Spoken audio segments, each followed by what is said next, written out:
Hong Kong की एक बहुमंजिला इमारत में भीषण आग लग गई और उससे निकलने वाले धुएं ने आसपास की कई इमारतों को ढक दिया, जिनमें हजारों लोग फंसे थे।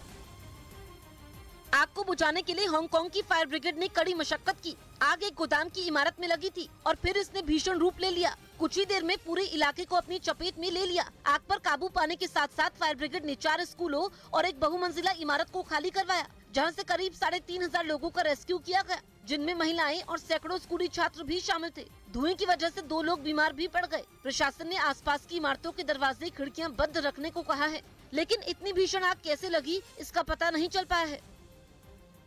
लेबनान में आर्थिक संकट और गहरा गया है और लोग सरकार के खिलाफ सड़क पर उतर आए। गुस्साए प्रदर्शनकारियों ने बेरूत में लेबनान के सेंट्रल बैंक के सामने हिंसक प्रदर्शन किया। लोगों ने टायर जलाकर अपना विरोध जताया और पास की कई बैंक शाखाओं पर भी हमला किया और बैंक की इमारत पर पटाखे छोड़े। इस दौरान पुलिसकर्मियों से प्रदर्शनकारियों की झड़प भी हुई। दरअसल आर्थिक संकट के बीच लेबनान की सरकार ने बैंकों से पैसे निकालने की लिमिट तय कर दी है। डॉलर खाते वाले लोग केवल लेबनानी पाउंड में छोटी रकम निकाल सकते हैं। बीजेपी विधायक विजेंद्र गुप्ता को दिल्ली हाईकोर्ट से राहत मिल गई। कोर्ट ने उन्हें दिल्ली विधानसभा की कार्यवाही में शामिल होने की इजाजत दे दी, क्योंकि उन्होंने दिल्ली विधानसभा से 1 साल के लिए निलंबन के प्रस्ताव को दिल्ली हाईकोर्ट में चुनौती दी थी। सदन की कार्यवाही में बाधा पहुंचाने के आरोप में दिल्ली विधानसभा के स्पीकर रामनिवास गोयल ने बीजेपी विधायक विजेंद्र गुप्ता को 1 साल के लिए सस्पेंड कर दिया था।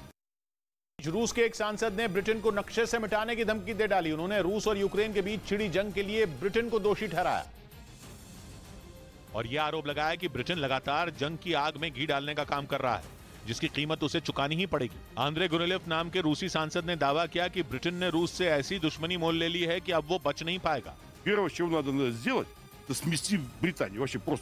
उन्होंने ये भी दावा किया कि ब्रिटेन और अमेरिका जानबूझकर जंग को भड़का रहे हैं ताकि रूस को कमजोर किया जा सके। रूस के सांसद और पूर्व कमांडर गुरुलेव ने कुछ दिन पहले यह आशंका भी जताई थी कि दोनों देशों के बीच जारी जंग 2027 तक भी खत्म नहीं होगी, क्योंकि पश्चिमी देश लगातार यूक्रेन की मदद कर रहे हैं और रूस किसी भी कीमत पर हार नहीं मानने वाला। इसलिए ये जंग तभी खत्म होगी जब रूस यूक्रेन को मिट्टी में मिला देगा।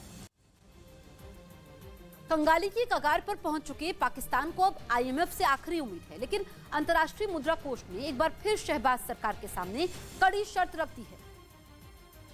IMF ने साफ कहा कि पाकिस्तान को अगर मदद चाहिए तो उसे वित्तीय आश्वासन देना होगा ताकि वो पाकिस्तान के लिए कोई कदम उठा सके।